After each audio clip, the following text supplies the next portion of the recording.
뷰티라이프 김목사입니다. 히브리서 7장입니다. 예수님, 의의 왕, 평강의 왕, 영원한 제사장, 레위 제사장보다 우월하심, 멜기세덱의 반차를 쫓아오심, 취소치 않는 맹세로 제사장 되심, 죽지 않고 영원히 온전한 제사드리심, 단번에 영원한 제사드리심. 반면에 구약 제사는 예수님으로 인해 온전함을 기다리는, 예수님 오시면 바뀌어야 할 성격인 것을 묵상해 보시기 바랍니다. 저자는 먼저 멜기세덱이 가진 두 직분을 소개합니다. 그는 살렘 왕이고 지극히 높으신 하나님의 제사장이죠. 멜기세덱이라는 이름은 그가 의의 왕이고 또한 살렘 왕, 평강의 왕이라는 뜻입니다. 여기서 의와 평강은 구약에서 하나님 속성을 드러내는 대표적인 표현입니다. 이스라엘의 하나님은 의의 왕이며 평화의 왕이시죠. 멜기세덱을 이렇게 소개하는 것은 그가 하나님 왕권을 대신 행사하는 존재였다 하는 것을 암시합니다. 구약 왕들도 하나님 왕권을 대신 행사하는 것으로 묘사되기도 하죠. 그러나 구약의 왕들을 가리켜 의의 왕, 평강의 왕이라 묘사하지는 않습니다. 이것은 멜기세덱이 그들과 구별되는 특별한 위치에 있는 왕임을 드러내는 것입니다. 저자는 멜기세덱이 아브라함을 만났던 사건을 통해서도 그가 얼마나 위대한 존재였는지 설명합니다. 유대인들에게 아브라함보다 더 위대한 존재는 없죠. 아브라함이 멜기세덱을 만났을 때 멜기세덱이 그에게 복을 빌어주었습니다. 복을 빌어주는 행위는 높은 자가 낮은 자에게 행하는 것이죠. 아브라함은 축복을 받고 멜기세덱에게 11조를 바쳤습니다. 이것은 아브라함이 스스로 멜기세덱을 자기보다 더 위대한 존재로 인정했다는 것을 증명하고 있죠. 왜 저자는 멜기세덱이 아브라함보다 더 위대한 것을 증명해야 했습니까? 그것은 멜기세덱의 반차를 좇은 예수의 대제사장직이 얼마나 위대한 것인지 설명하기 위한 것입니다. 예수께서는 아브라함의 후손이며 다윗의 후손으로 오셨지만 그들보다 더 위대한 존재입니다. 만약 유대인들이 그리스도의 복음을 떠나서 모세의 율법으로 돌아가려고 했다면 그것이 얼마나 어리석은 일이겠습니까? 멜기세덱을 가리켜 그는 아비도 없고 어미도 없고 족보도 없고 시작한 날도 없고 생명의 끝도 없다고 말합니다. 창세기는 멜기세덱의 부모나 그의 출생과 죽음에 대해 전혀 언급하고 있지 않습니다. 아비가 없다는 표현은 사생자를 가리키는 조소적인 표현이기도 하지만 이것은 헬라 세계에서 신적인 존재를 설명할 때 사용하는 것이기도 했습니다. 유대인들은 성경에 멜기세덱의 부모에 대해서 언급이 없는 것은 그가 부모로부터 태어나는 보통 인간들과 같은 존재가 아니라 그 기원도 알 수 없고 끝도 알 수 없고 영원히 존재하는 신과 같은 존재였기 때문이라고 해석합니다. 따라서 그는 하나님의 아들과 같은 존재로서 영원히 죽지 않고 항상 있는 제사장이시죠. 저자는 여기서 멜기세덱을 그리스도의 예표로 소개하고 있습니다. 그는 왕과 제사장 직분을 동시에 가지고 있고 천상적인 존재로서 영원한 하나님 제사장으로 있습니다. 마찬가지로 예수께서는 왕이며 제사장으로 오셨죠. 그는 하늘 성전의 대제사장이시고 영원한 우리의 대제사장이십니다.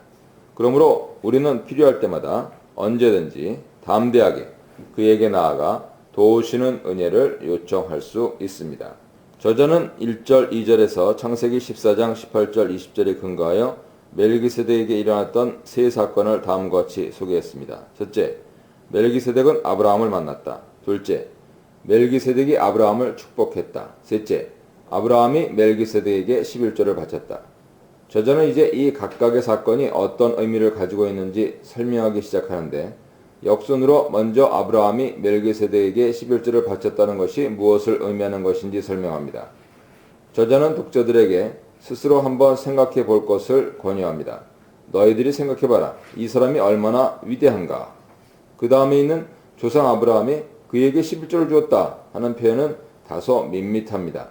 원래 이 표현에는 강조의 의미가 있는데 그것을 제대로 드러낸다면 족장 아브라함조차도 그에게 11조를 바쳤다라는 뜻입니다. 족장이라는 표현은 아브라함이 이스라엘 백성들로부터 특별히 존경받는 조상임을 드러내는 것이죠. 멜기세덱이 얼마나 위대합니까? 가장 위대한 족장 아브라함조차도 그에게 11조를 바치지 않았는가? 저자는 율법에 근거해서 11조를 받는 자가 바치는 자보다 더 위대한 존재라는 사실을 논증합니다. 레위지파는 하나님의 부르심으로 제사장 직분을 받아 다른 지파들로부터 11조를 받을 수 있는 권리를 받았습니다. 이스라엘 백성들은 레위지파와 비록 같은 형제지만 그들에게 11조를 바침으로 제사장으로서의 특별한 위치에 있는 그들을 높였습니다. 그러므로 아브라함이 멜기세덱에게 11조를 바친 행위는 이스라엘의 다른 지파들이 레위지파에게 11조를 바치는 행위와 같은 것, 아니 나은 것입니다. 멜기세덱이 레위족보에 들지 않았지만 10분의 1을 받았다는 사실은 멜기세덱의 특별한 신분을 드러내는 것이죠. 율법에 따르면 레위지파만이 11조를 받을 수 있는 권리를 가지고 있습니다. 그러나 멜기세덱은 레위지파에 속하지 않았기 때문에 율법에 따라 11조를 받은 자가 아니죠. 그는 율법과 상관없이 율법을 초월하여 11조를 받을 수 있는 자격을 가지고 있었다는 것입니다. 그래서 레위 제사장들보다 더 위대한 존재라는 것이죠. 멜기세덱이 아브라함에게 복을 빌었다는 것은 아주 특별한 의미가 있습니다. 이스라엘의 가장 위대한 족장이며 레위지파 조상인 아브라함이 멜기세덱에게 복빌임을 받았다는 것은 멜기세덱이 얼마나 위대한 존재인지 여실히 보여주는 증거가 됩니다. 저자는 이제 멜기세덱을 레위지파와 비교하면서 그의 우월성을 증거합니다. 레위지파는 죽을 수밖에 없는 운명적인 존재들이죠. 반면에 멜기세덱은 지금도 여전히 살아있다고 증거를 받은 자입니다. 멜기세덱이 살아있다는 증거란 7장 3절 내용을 가리킵니다. 그는 하나님의 아들과 같은 존재로서 영원히 살아서 항상 제사장으로 남아있습니다. 그러나 이뿐만 아니라 멜기세덱의 제사장직을 설명하는 시편 110편 4절도 그를 영원한 제사장으로 간주하고 있습니다. 이렇게 레위 지파와 멜기세덱을 죽을 자와 산 자의 대조로 설명하는 것은 단지 멜기세덱의 위대함만을 말하는 것이 아니라 그의 대제사장적 사역의 본질이 무엇인지 암시하는 것입니다. 레위 제사장들은 백성들을 살리지 못합니다. 그들은 오히려 백성들의 죄를 생각나게 할 뿐이죠. 그러나 멜기세덱의 반차를 좇은 대제사장 예수께서는 우리의 죄를 영원히 깨끗게 하여 우리를 살게 하며 하나님을 온전히 섬길 수 있게 하십니다. 저자는 이제 레위지파와 멜기세덱의 관계를 11조를 바치는 자와 받는 자의 관계로 설명합니다. 레위지파가 아브라함의 후손이었으므로 아브라함이 멜기세덱에게 11조를 바친 것은 곧 레위지파가 멜기세덱에게 11조를 바친 것과 마찬가지죠. 레위지파는 제사장이지만 그들은 또한 자신들을 위한 제사장이 필요했습니다. 멜기세덱은 레위지파의 제사장이기도 하지요. 저자는 아브라함과 멜기세덱을 비교하는 것으로 시작해서 레위 제사장과 멜기세덱을 비교하는 것으로 창세기 14장 사건에 대한 설명을 끝내고 있습니다. 이것은 아론의 반차를 좇은 레위 제사장들보다 멜기세덱의 반차를 쫓아오신 예수의 제사장직이 얼마나 더 위대한 것인지 설명하기 위한 것입니다. 11절입니다. 제사장으로서 멜기세덱이 레위보다 더 위대한 존재라고 설명했던 저자는 이제 왜 멜기세덱 반차를 좇은 또 다른 제사장이 와야 하는지 설명합니다. 레위 제사장직은 완전함을 성취하지 못했죠. 레위 제사장직의 불완전함에 대한 언급은 지금까지 완전케 하신 예수에 대한 언급과 대조됩니다. 히브리서 2장 10절, 5장 9절 참조하세요. 저자는 5장 9절 10절에서 아들은 고난을 통하여 온전케 되시고 멜기세덱 반차를 좇은 대제사장이라 칭함받았다고 말했습니다. 사실 레위 제사장직의 불완전함과 비교되는 예수님의 제사장직의 완전한 속죄 사역에 대한 설명은 히브리서의 중심 메시지죠. 히브리서 7장을 지나서 8장 9장에서 충분히 설명하겠습니다. 레위 제사장들이 드리는 동물의 피는 인간의 죄를 완전히 제거하지 못합니다. 그것은 육체에 관한 의식적인 죄의 씻음으로써 인간의 양심을 깨끗하게 하지 못합니다. 나중에 히브리서 9장 9절 10절 보세요. 반면에 그리스도의 피는 단번에 양심을 깨끗게 하여서 온전한 행실로 하나님을 섬기게 하는 능력이 있습니다. 9장 14절입니다. 그런데 저자는 여기서 레위의 제사장직과 더불어서 율법도 완전한 것이 아니라고 말합니다. 백성이 그 아래서 율법을 받았으니 라는 표현에서 율법이 레위 제사장직에 의존되어 있는 것처럼 말합니다. 이러한 논리는 다소 의아하게 보이죠. 사실 레위의 제사장직이 불완전한 이유는 그것이 불완전한 율법에 근거한 직분이기 때문이라고 해야 신학적으로 논리적으로 더 합당해 보입니다. 저자도 16절 19절 그리고 28절에서는 이렇게 말하고 있습니다. 그러나 율법이 레위 제사장직에서 나온 것이라는 이러한 설명은 레위 제사장직과 율법이 서로 상호 의존 관계에 있음을 설명하기 위한 것이죠. 원래 율법은 불완전한 인간을 통해서 주어졌지만 그리스도의 복음은 하나님 그 자신이신 온전하신 아들을 통해 주신 것입니다. 저자는 여전히 율법이 레위 제사장직에 의존되어 있다는 논리에 근거하여 설명합니다. 제사 직분이 바뀌면 율법도 반드시 바뀌어야 합니다. 여기서 바뀌다 라는 동사는 제거하다 라는 뜻으로 이해될 수 있습니다. 따라서 18절에서는 율법이 무익함으로 폐하여졌다 말합니다. 그러나 이 본문에서는 바뀌다 라고 말하는 것이 의미가 있는 것은 레위 제사장 직분이 레위 지파에서 유다 지파로 옮겨간 것, 즉 제사장 직분이 유다 지파로 옮겨간 것을 설명하는 것이기 때문입니다. 율법에 따르면 제사장은 반드시 레위 지파에 속한 사람 중에 세워져야 합니다. 유다 지파는 왕위를 계승하는 지파이긴 하지만 제사장 직분을 취할 수는 없죠. 예수께서는 유다 지파에 속했으면서도 이제 제사장이 되시죠. 그러므로 율법은 더 이상 그 효력을 발휘할 수 없습니다. 이것은 레위 제사장직과 율법은 본질적으로 불완전하고 일시적인 특성을 가지고 있기 때문에 완전한 것이 오면 없어지고 사라져 갈 수밖에 없음을 설명하는 것입니다. 예수께서 어떻게 멜기세덱의 반차를 좇아 제사장이 될 수 있었습니까? 여기서 멜기세덱의 반차는 왕적인 제사장을 가리키는 것입니다. 율법은 왕직과 제사장직이 엄연히 구별되어 있어서 한 사람이 두 직분을 겸할 수 없도록 하고 있습니다. 그러나 예수께서 유다 지파에서 나오셨음에도 불구하고 제사장이 되었다는 것은 그가 멜기세덱처럼 왕적 제사장이 되었다는 뜻이죠.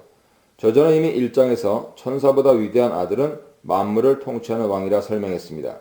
이것은 유다 지파 출신이며 다윗 후손으로 오신 메시아 예수께 아주 잘 어울리는 것입니다. 그러나 시편 110편 4절은 만물의 왕으로 등극하신 그분을 또한 영원한 제사장으로 세울 것이라고 하나님께서 맹세하신 말씀입니다. 예수께서는 이 맹세를 성취하며 오신 제사장이시죠. 저자는 예수를 멜기세덱과 같은 별다른 한 제사장이라 말합니다. 여기서 같은이라는 단어는 예수와 멜기세덱 간의 유사성을 가리킵니다. 이 단어는 4장 15절에서도 사용되었는데 예수께서는 우리와 같이 모든 일에 시험을 받으셨습니다. 예수께서는 우리와 같이 시험을 받으셨다는 측면에서 우리와 유사하시죠. 그러나 멜기세덱처럼 죽지 않고 영원히 살아서 항상 제사장으로 남아있다는 측면에서 멜기세덱과 유사합니다. 예수께서는 지금도 여전히 우리의 제사장으로 계시면서 우리의 연약함을 도우시는 분이시죠. 예수께서 멜기세덱과 같은 제사장이라 한 것이 무슨 뜻인지 이제 설명합니다. 그러나 저자의 관심은 여전히 레위의 제사장직과 비교해서 예수의 제사장직이 어떤 측면에서 더 위대한 것인지 설명하는 것입니다. 레위의 제사장직을 특징짓는 표현은 육신에 속한 한 계명의 법입니다. 이것은 레위의 제사장직이 아론의 육체적인 후손들을 통해서 계승되도록 규정한 율법을 가리키죠.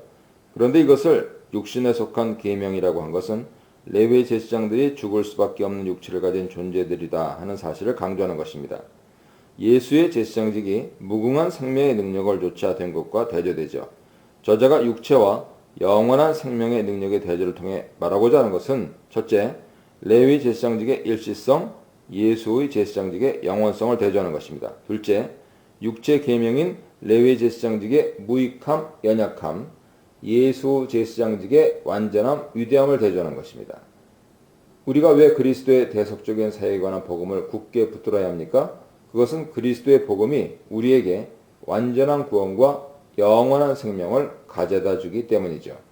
율법은 우리에게 일시이고 육체적인 차원의 유익을 주지만 그리스도의 복음은 영원하고 온전한 생명에 관한 유익을 줍니다. 저자는 레위 제사장직의 불완전함에서 시작해서 율법의 불완전함으로 마무리 짓습니다.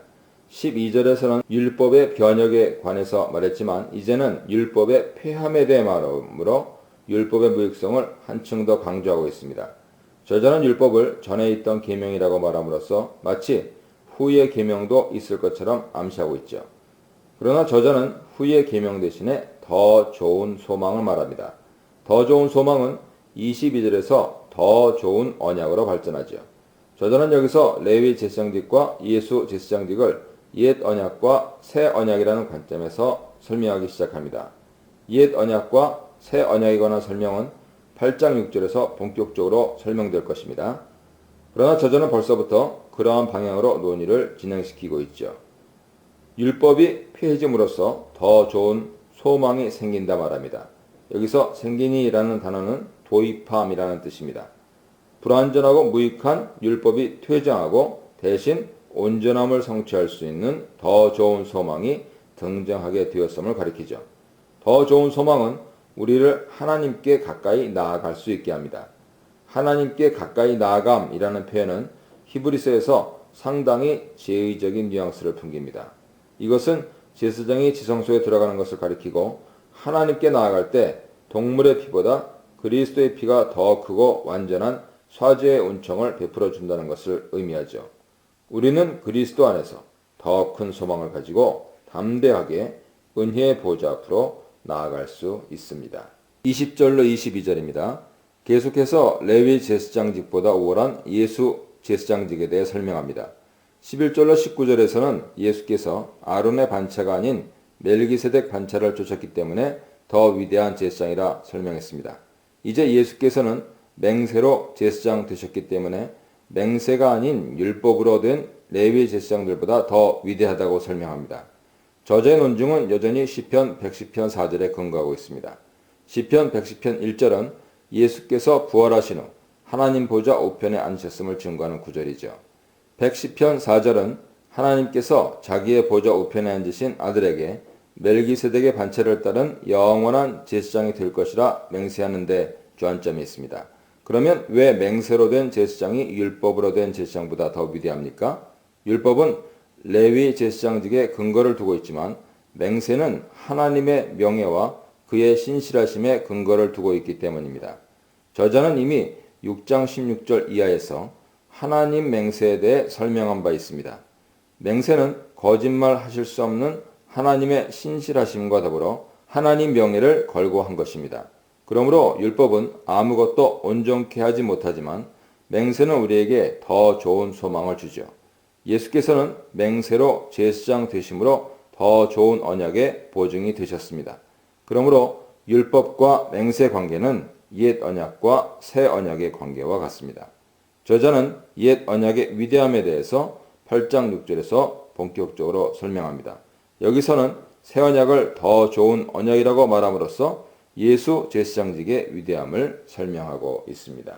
예수 제사장직이 위대한 또 다른 이유는 그는 영원히 살아서 항상 제사장직에 있기 때문입니다. 이것은 죽음으로 인해 제사장직을 계속 행할 수 없었던 레위 제사장들과 대조되죠. 여기서 레위 제사장직의 일시성과 예수 제사장직의 영원성의 차이가 단지 시간의 길고 짧음의 문제만은 아닙니다. 영원성은 신적 영역의 본질이기 때문에 완전함의 의미가 내포되어 있죠. 반대로 레위 제사장직의 일시성은 불완전함을 상징합니다. 그러므로 예수께서는 영원히 제사장직을 행하실 뿐만 아니라 온전한 구원 사역을 행할 수 있는 분입니다. 25절에서는 예수 제사장직의 위대한 이유를 두 가지로 설명하는데요. 첫째, 예수께서는 온전한 구원을 베푸신다. 레위 제사장직의 무능함과 차별되는 것이 내용입니다. 예수께서는 우리의 죄를 완전히 제거하심으로 온전한 구원을 이루셨다. 5장 9절에서 이미 말씀했습니다. 둘째, 그는 영원히 살아서 우리를 위한 중보 사역을 감당하신다. 25절 내용은 3절 내용과 유사하죠. 이 두 구절은 모두 영원한 제사장직에 대한 설명입니다. 그러므로 7장에서 시작했던 멜기세덱의 반차를 좇은 예수 대제사장직에 대한 설명은 25절에서 마무리되고 있습니다. 예수께서는 영원한 대제사장이 되셔서 항상 우리를 위한 중보 사역을 감당하십니다. 그러므로 우리는 언제든지 예수를 통해 하나님께 나아갈 수 있고 또한 우리를 위한 그의 중보 사역은 완전한 것이어서 더 이상 율법에 의한 동물 제사를 드렸던 사람들처럼 무서움과 두려움으로 나아가는 것이 아니라 담대함으로 나아갈 수 있습니다. 지금까지 예수 대제사장직의 위대함에 대해 설명했던 저자는 이제 예수께서는 땅의 성전이 아닌 하늘 성전으로 들어가신 대제사장이라 말합니다. 예수께서는 하늘보다 높이 되셨습니다. 여기서 하늘이라고 번역된 단어는 원래 복수로서 하늘들입니다. 이것은 유대 세계관을 반영하는 것으로서요. 유대인들은 하늘을 3층 혹은 7층으로 구성되어 있는 복수의 하늘로 간주했습니다. 중간에 있는 4층 천을 기준으로 그 아래 하늘들은 지상, 인간적 영역에 속하고 그 위 하늘들은 천상, 신적인 영역에 속합니다. 하나님은 이 중에서 가장 높은 7층 천에 거하신다고 그들은 믿었습니다. 그러므로 예수께서 하늘들보다 더 높게 되신 자라고 하는 것은 인간 시야에 보이는 모든 지상 영역 하늘보다 더 높이 올라가셔서 가장 높은 하늘에 계시다는 뜻이죠. 이 하늘은 이상적이고 완전하고 영원히 존재하는 것이어서 운명적이고 불완전하고 일시적인 세상과 구별됩니다. 지상적인 영역의 특징은 악과 더러움과 죄로 규정되죠. 그러므로 예수께서는 악이 없고 더러움이 없다는 것을 의미하고 죄인에게서 떠나 계시다는 것은 불완전한 세상 영역을 떠나 영원하고 완전한 천상 영역으로 들어가셨다는 것을 의미합니다. 이것은 8장에서 본격적으로 설명하게 될 천상 성전에 대한 암시입니다. 예수께서는 땅의 성전 제사장이 아니라 천상 성전 제사장이 되십니다. 예수께서 우리를 온전히 구원하신다는 것이 무슨 뜻입니까? 저자는 레위 제사장직의 불완전한 속죄에 대해 설명합니다. 레위 제사장들이 온전한 구원을 성취할 수 없었던 이유는 두 가지인데요. 첫째, 레위 제사장들은 그들 자신이 죄인이었기 때문에 먼저 자신들의 죄를 위해 제물을 드리고 그 다음에 백성들의 죄를 위해 제물을 드려야 했습니다. 이것이 레위 제사장직의 한계죠. 죄인이 어찌 다른 사람들을 구원할 수 있겠습니까? 그러므로 레위 제사장들의 제물은 죄를 온전히 제거할 수 없고 단지 죄의 용서를 갈구하고 소원하는 의식에 불과합니다. 저자는 이것을 가리켜 육체 예법만 되어 완전한 것이 와서 개혁할 때까지 맡겨둔 것이다 라고 9장 10절에서 말합니다. 둘째, 예수께서는 단번에 자신을 제물로 드림으로 영원한 구원을 이루셨습니다. 여기서 단번에 라는 것은 단 한 번만으로 영원한 대속 효과가 있는 제물이라는 뜻으로서 레위 제사장들처럼 매일 반복해서 드릴 필요가 없는 완전한 제사를 드렸다는 뜻입니다. 레위 제사장들은 동물의 피를 드렸지만 예수께서는 자신의 피를 드림으로 완전한 구원을 영원히 이루셨습니다. 저자는 마지막으로 율법에 따른 제사장과 맹세에 따른 제사장 차이를 설명합니다. 율법은 약점을 가진 사람들을 제사장으로 세웠죠. 그러나 맹세는 영원히 온전케 되신 아들을 제사장으로 세웠습니다. 그러면 예수께서는 어떻게 온전한 자가 되셨습니까? 저자는 이미 예수의 온전케 되심에 대해 2장 9절 10절에서 설명한 바 있습니다. 아들의 성육신과 십자가 죽음을 통하여서 완전함으로 들어가는 관문을 통과하신 것으로 소개했죠. 그들의 구원의 창시자를 고난을 통하여 완전케, 온전하게 하심이 합당하도다. 그리고 5장 8절 9절에서는 아들이 받으신 고난을 통하여 순종함을 배워서 온전하게 되셨다고 말합니다. 그러므로 성육신이나 십자가 고난은 모두 하나님 뜻에 대한 아들의 순종을 가리키죠. 예수께서는 지상에 계실 때 아버지께 온전히 순종하셨습니다. 그리고 그 순종의 절정은 십자가의 죽으심으로 표현되었죠. 예수께서는 이제 대제사장이 되셔서 자기에게 순종하는 모든 자에게 영원한 구원의 근원이 되십니다. 하나님께서 완전한 순종을 통하여 완전케 되신 예수를 우리의 제사장으로 세우신 목적은 우리도 그리스도를 따라 온전히 순종하는 자가 되도록 부르시기 위한 것이죠. 그러므로 예수께서 우리를 구원하신다 하는 것은 우리를 거룩한 자가 되도록 부르셨다 하는 것과 같은 뜻이 됩니다. 2장 11절 참조하세요.